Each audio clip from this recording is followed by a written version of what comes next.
Gigi Floyd, Gianna Floyd, who's George Floyd's daughter. On behalf of the family, we just like to say to America and to the world, thank you. Thank you for being present with us in the moment. Thank you for caring, and thank you for showing your support. This battle, this fight is not over. And today we just want to show the world that George Floyd is not just a name, not just a meme, and not just something to be chanted. George Floyd was a real person. He was a good person, and he had people that loved him. And so we're here today to show the world these are the people that loved him, especially this young lady here and this young lady here. And with that, I'm going to pass it to my law partner, Chris Stewart, and he'll say a few words.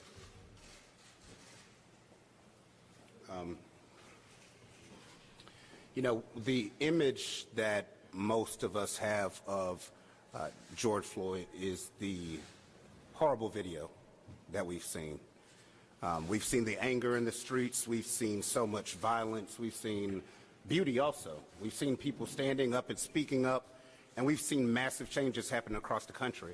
But what we really wanted the world to see is the beauty of their child. The beauty of Gianna, who's going to be taller than me soon, just like her dad. The beauty of Roxy, who is holding up strong throughout this. And the actual situations in life that these things affect. It's not just that someone passes and people are angry in the street. It affects people's actual lives and their futures. So a father was taken. You've seen Ben, who we're working with, and that team. A brother and sister lost another brother. And here, I want to introduce you to Roxy and to Gigi.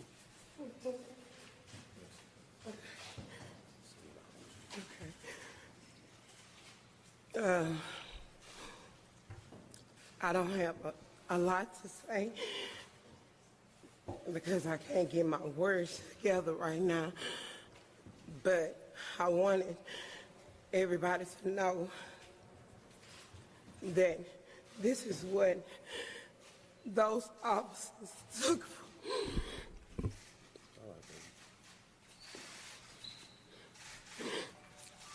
At the end of the day,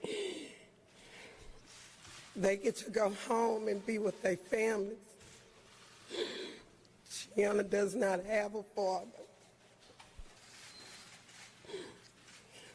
He will never see her grow up, graduate. He will never walk her down the aisle. If it's a problem she's having and she needs her dad, she does not have that anymore.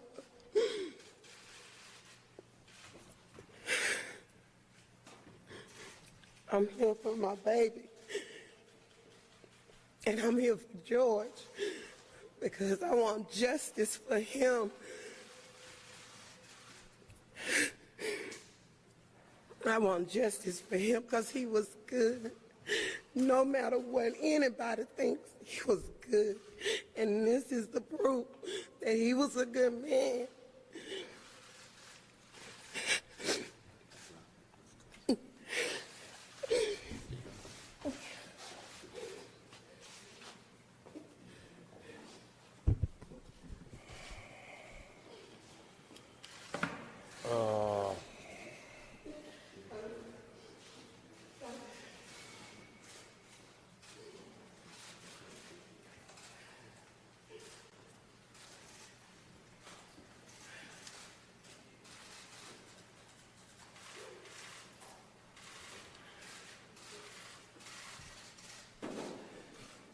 It really don't make no sense. We all seen it, plain as day. Y'all in here with cameras for a reason, to record what's here so you can have it for later, so you can have proof of what happened today, right? Am I right or wrong? So you can have footage of what happened today, right? And when you post that footage on your news stations or whatever, you expect people to believe what you're posting and what you video was real, right? Am I right or wrong? Correct. Why is it not that simple when somebody's getting videoed and getting murdered? Why is it not that simple? Why do we have to see her pain? Why do we have to see a daughter getting raised without her father? But you know what? There's a lot of stuff you said that he gonna miss, that I'm gonna be there for. I'm gonna walk her down the aisle. I'm gonna be there for her. I'm gonna be here to wipe your tears. You see what I'm saying? I'm gonna be here for you and Gigi. Floyd might not be here, but I'm here for her. I'm here to get justice, and we're gonna get justice for my brother. We're not leaving. We're gonna keep fighting. We're gonna put my brother we're gonna send him home in beautiful ways this week.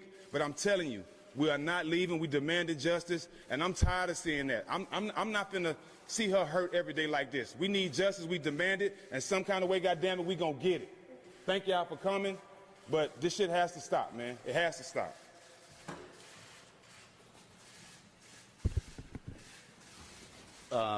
You know, we literally flew up here from Atlanta, where today the district attorney indicted 6 officers who were involved in beating those college students and tasering them. The district attorney, the mayor, and our chief of police took action in under a week, fired and indicted. But yet here we're still waiting for the arrest of the other officers. Why can't that be a blueprint of what should happen in these officer-involved situations? The pictures last forever, but justice never truly comes in this, and time again, we're fighting these cases. Everybody at home is wondering why riots are happening, why protesting is happening. It is because situations like this do not get addressed. No one is saying that every police officer out there is out to try and kill somebody. But when someone does do something, when someone crosses the line, they have to go through the system and be held accountable. How is that not fair? And it always happens to African Americans. And the end result is this. And it's a circle, because then it's held against a young African American child when they don't have a parent, when they don't have a father. Now we're somehow less than equal because we're missing that dad. Well, this is going to be the reason that Gianna is missing that dad, through no fault of her own, through no fault of his. So this helps that cycle. And it has to end. And we plan on fighting until the end to make sure that that happens, even with new policies being instituted, with the investigation that was announced today. We hope to see further steps so that this never happens again.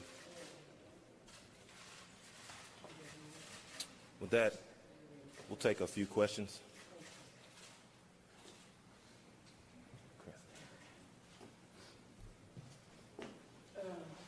And very few, because this is rough.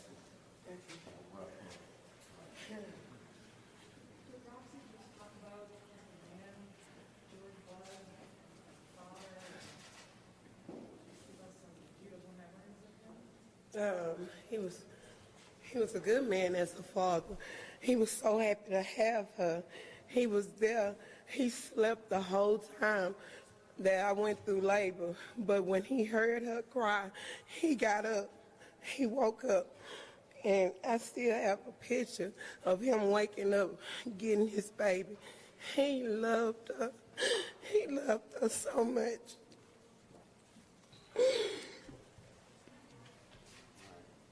One last question. Can you tell us a little bit about what he told you when he wanted to leave Indiana? Why did he want to? What did he tell you? To work, to seek work, job opportunity.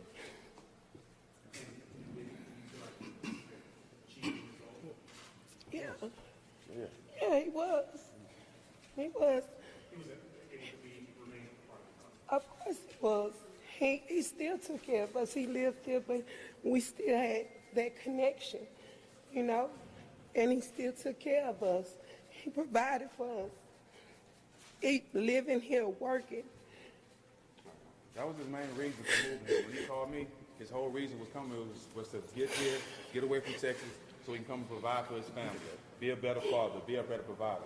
His whole reason for being in Minnesota was to work and drive trucks. That's why he came here. And he was doing that. He was doing great here. He was turning the curve. And then this happened. So he was doing his part.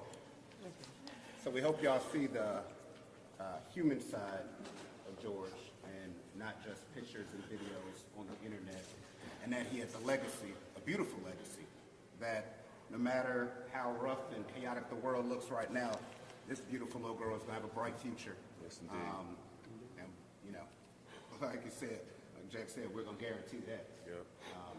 Making sure everybody's held accountable and making sure that our future's bright. So now associate this beautiful little face when y'all think of that memory. And when you see images or some outlets trying to bring up things to destroy a man's name, you think of this every single time you see something like that. Y'all should know this is the frustration I have. This is my brother's 6-year-old daughter. I have a daughter. So this is my frustration. Y'all want to know why I'm here? Why I'm standing? Why I'm here? Because my brother's daughter have to live without him. Look at the tears from Roxy. This is why I'm here. I'm through crying. I'm ready to fight. I'm ready to stand for my brother. I'm ready to get justice for my brother. That's why I'm here. Don't ask me that no more. Thank y'all. Thank you.